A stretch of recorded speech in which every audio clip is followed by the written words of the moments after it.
Technology Officer at Pi Datametrics, and he's going to be talking to us about cannibalisation and why it's one of SEO's biggest nightmares. Thanks, Teddy. Thanks, Dan.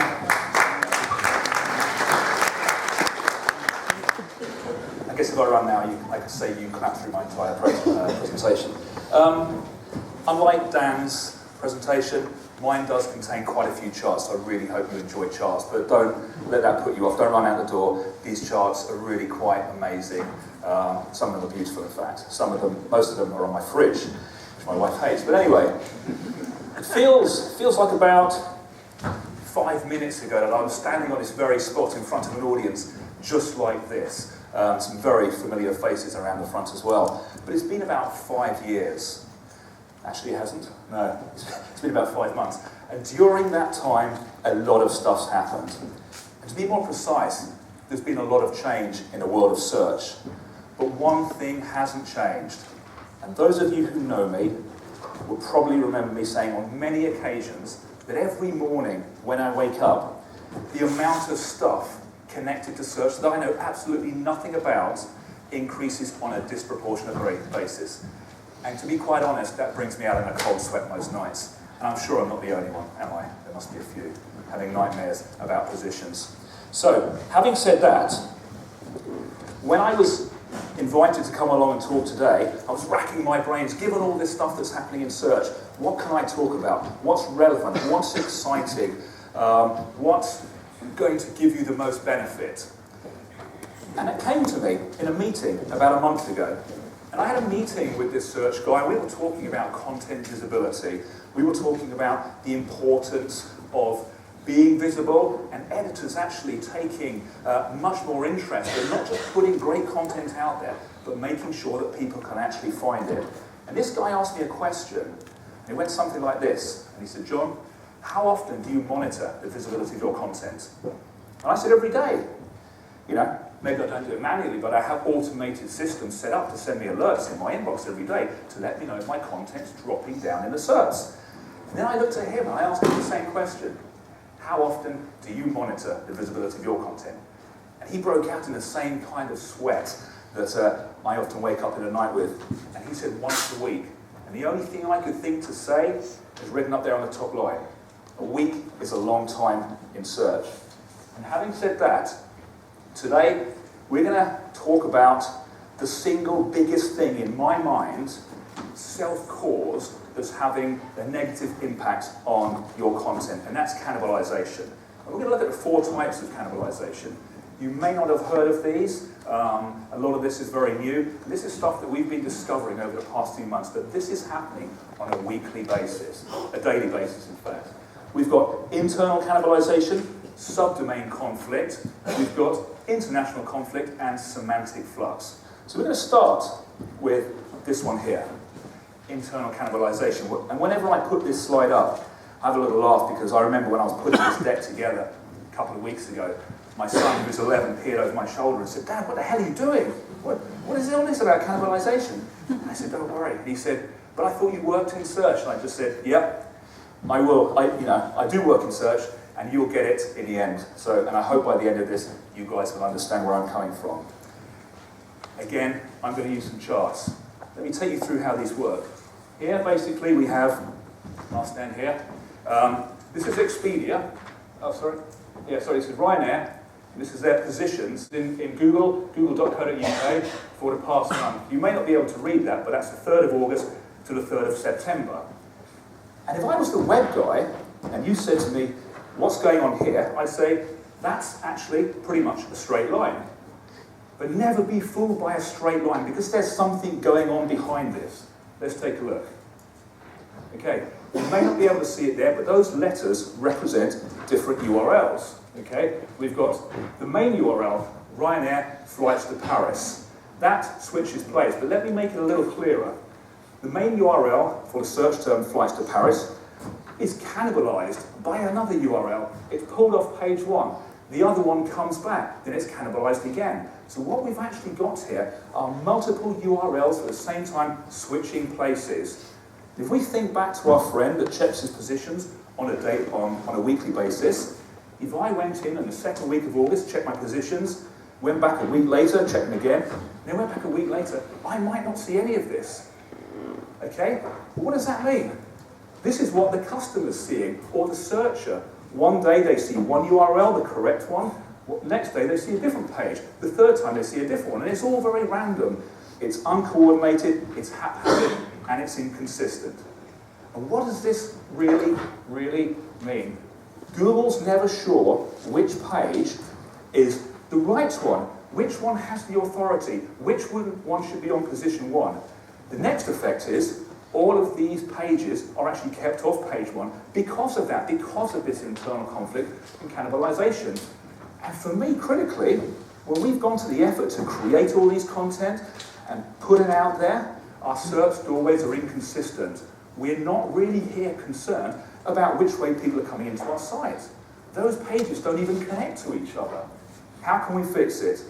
Decide on which page is the authoritative one. Give it the authority. Use intra-site links. We know how to do this, and get the structure right. Now, second example. I love this for its simplicity. What you can see here is a red line. Now, think back to our friend that tracks on a weekly basis.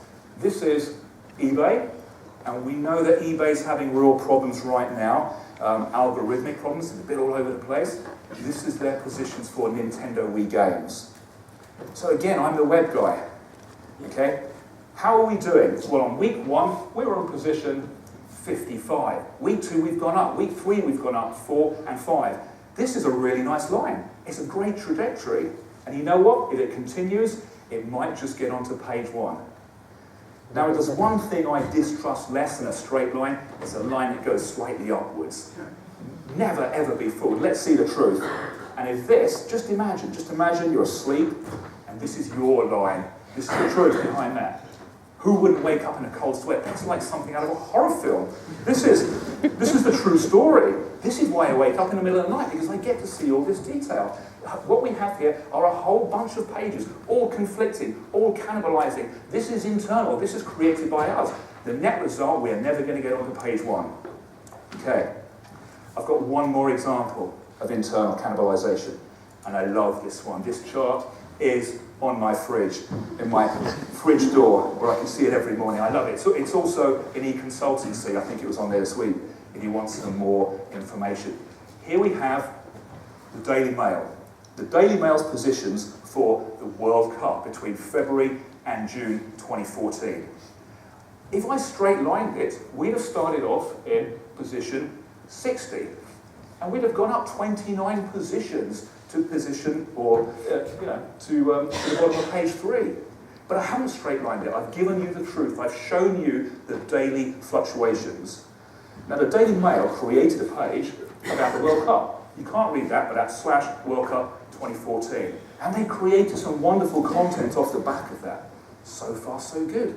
But why can't they get on to page 1? What's causing all of this? And here you start to see the example. The line in pink, okay, what's that? That's that home page. It's spending the vast majority of its time outside the top 100, outside of the SERPs. It's being cannibalized by not one, but if you can read that there, 43 different URLs, switching places 65 times. So they're going to all this effort of creating all this wonderful content, and we've got all of these URLs. Let me put it this way. That's what the top of the SERPs looks like for the Daily Mail. Okay? This is classic internal cannibalization. And how does it happen? Well, there are two key reasons. Here's the first one. Okay? Up there, we've got the wonderful landing page. It's perfect. Okay? Over here, we've got a piece of content. So far, so good. Now, intra-site linking. Look in the first paragraph. We're talking about the World Cup. It doesn't even link back to the main paragraph page, to the main page. There's a disconnect there. Okay? That's the first reason. Multiply that by all of those URLs and you start to see the conflict. And here's the second one. I love this. Okay? The article pages, the news article pages, when we diagnose the content, they are actually much better optimized. They've got more content. So combine those two facts together, that's why we're suffering from internal cannibalization. So let's look at the competition. If there's one thing worse than owning that pink line there, being the Daily Mail for the World Cup, not getting onto page 1 throughout the entire season, is looking above and seeing the Guardian and the Telegraph performing much better. So let's take the Guardian, okay? They're on page 1, okay? Maybe right at the top. And look at that, okay? They've got 17 URLs. So not as many as 45, not as many as the Daily Mail, but 17 URLs. How have they done it? Let's go on to the next screen.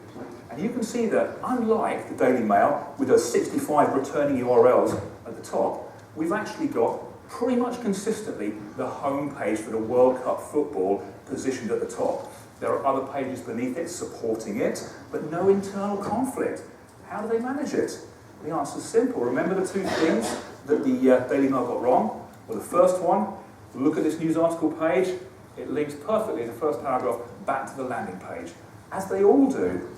Secondly, okay, their landing page, when we diagnose the contents, when we look at the title, the URL, the header, the meta description, the body, the paragraph text, it's actually much better optimized. That's how they've prevented it. Great job done. Okay, that was internal cannibalization. Next is subdomain conflict. I'm sure some of you have come across this. Okay, another chart. I'm making up for Dan's absence of charts, by the way. Okay, what have we got here? This is Ladbrokes for the term place bet. Okay, over a period of about 9 months, okay, up to a recent date. What's going on? If somebody came in a room and I was the web guy, you know what I'd do? I'd show a straight line and say, okay, well, over the past few months, we've actually only dipped 2 positions, but we haven't got a straight line. We've got big jumps there, and it's fluctuating up and down. But imagine we've got a straight line. My boss says to me, are we ever going to get onto page 1? I say, yeah, don't worry. We'll work it, we'll keep going, we'll keep adding more content, we'll make it happen. You know what? Not in a million years. Are we going to get onto page 1? No chance, not a cat in hell's chance, while we've got one domain and 5 subdomains with a little bit of internal conflict thrown in. It's just never going to happen, okay?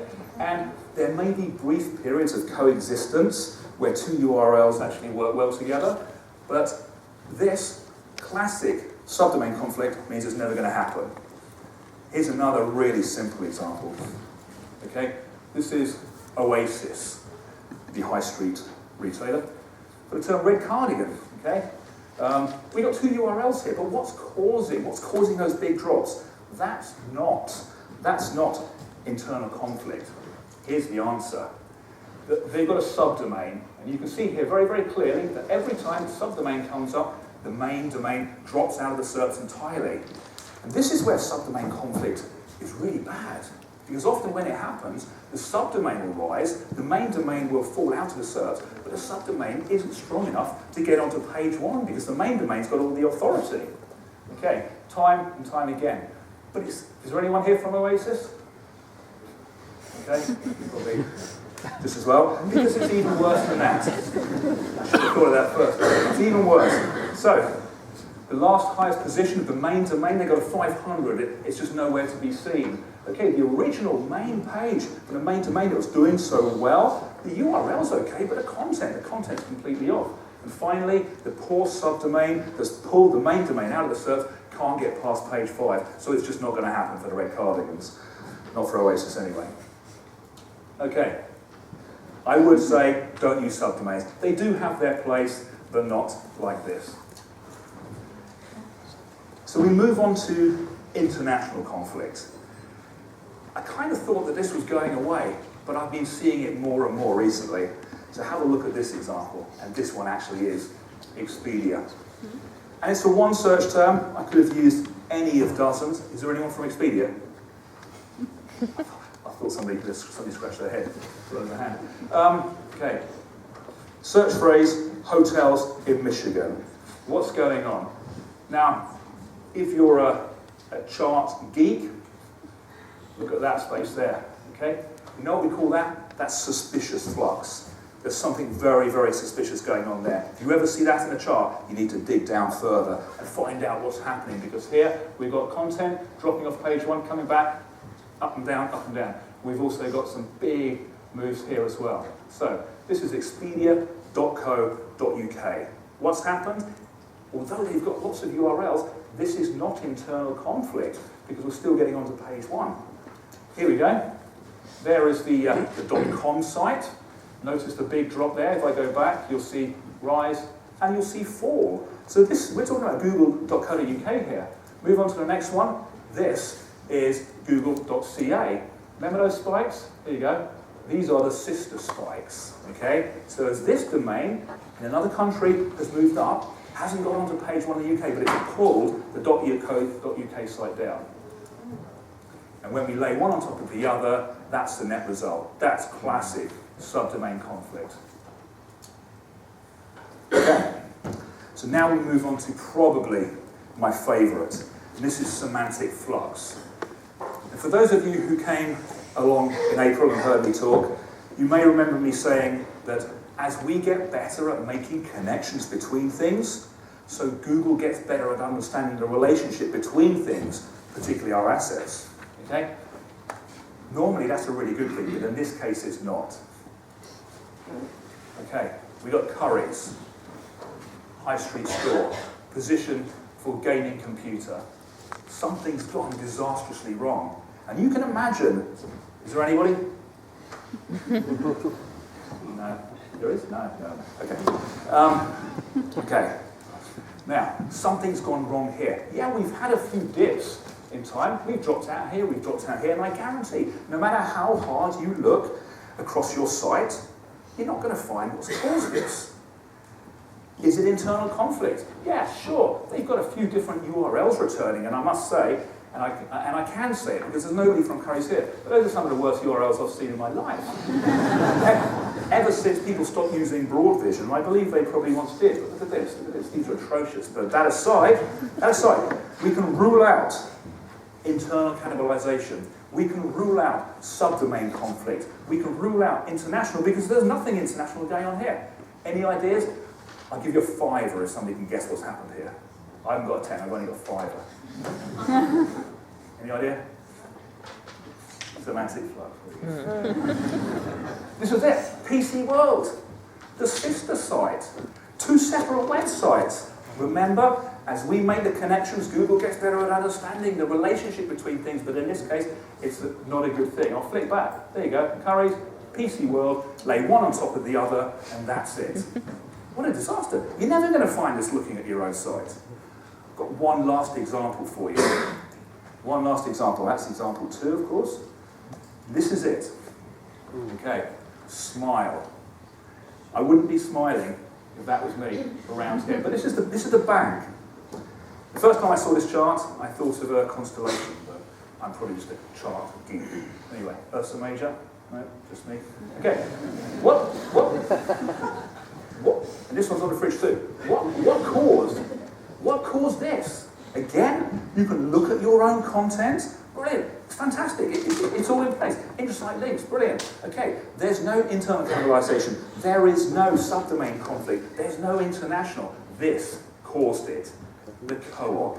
Notice that? If I overlay one on top of the other, then it's absolute classic. Even down here till the end, right here, just a few days ago, one went up, one went down. You can guarantee both of these sites are, well, if they're looking, they should be looking at the visibility of their content, they're looking at them and wondering what's going on. Okay, that's Semantic Flux.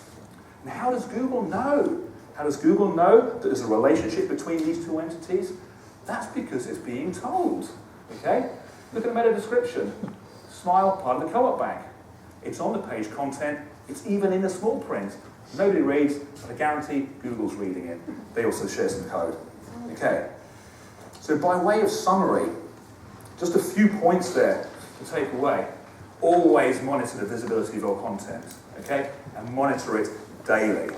It doesn't mean to say you have to keep Googling it, but there are plenty of automated ways of checking that.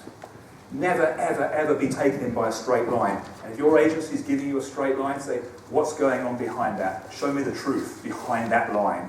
If you're only getting content visibility reports monthly, okay, that's not good enough. Weekly, you need it more than that. You need to know what's going on a daily basis, or you could be missing a lot of this.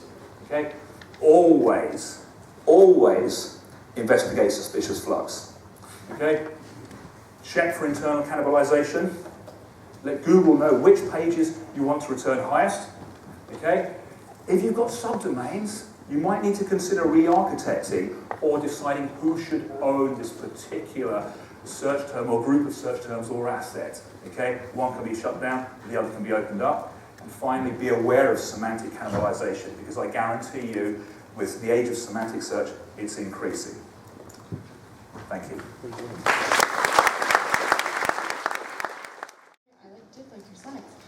My question is, so this is really detailed, and obviously in this room we understand what those graphs mean. Yeah. How do you put that into a business case for people who then are going to ask about canonicalization? Because that is far too detailed in my point of view. I totally agree. I totally agree.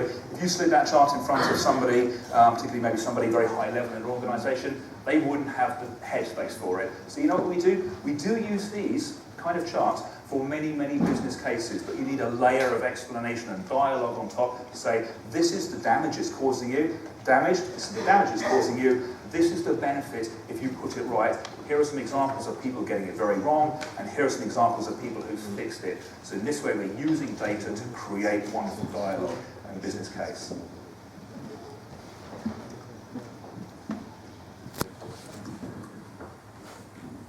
Hiya. One question I had is, in terms of prioritizing what you should go after first, like if you want to find the biggest problems the fastest and be efficient and highlight those, where would you start?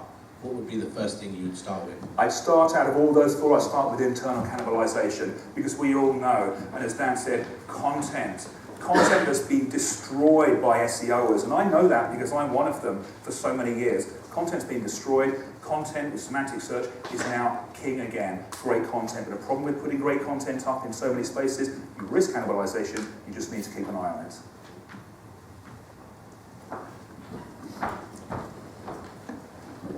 You're looking at a really long period of time, even on a daily basis. But I think if you want to see the changes really fast, it needs to be done maybe more often even. Have you ever tried looking at the search results on an hourly basis, for example? Yeah, and we very often do. Maybe not hourly, but certainly morning and afternoon, seeing the impact that changes in content can have to push a page above the SERPs. So in essence, that yes, we do. For the majority of people, I think having that daily alert system and that daily visibility is absolutely critical.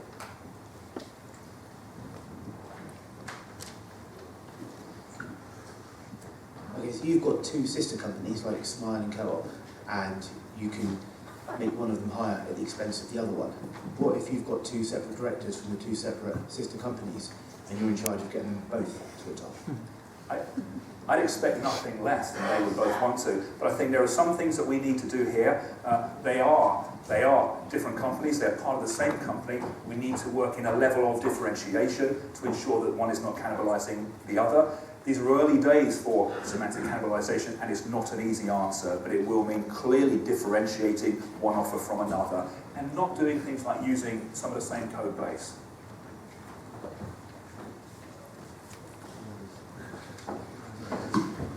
So I'll shout, don't worry about it, it's fine. Have you seen, regarding Semantic Flux, have you ever looked into sort of the C blocks or where the sites are hosted and looked as to whether or not they have any impact, Right. and whether or not you could move them into separate C blocks if they are on the same and see whether that makes a difference? Good question. I've seen it on the same C block and seen it on different C blocks. I've seen the most extraordinary examples of semantic flux emerging over the past 6 to 9 months that I don't think companies would actually believe is happening. But when you've got data like this, with a drop on one day, a rise on the other several times, the proof's inconclusive. But that appears to make no difference. Anyone wants to do a shout? In terms of Expedia and international conflicts, Yep. if you have HRF, what would you expect to see about? Well, I certainly think Can you href repeat the question? Sorry? Can you repeat the question? It was about using hreflang to actually avoid this. They don't use it, they need to use it, and I think that will stop 90% of it. There's obviously geolocation as well through Webmaster Tools.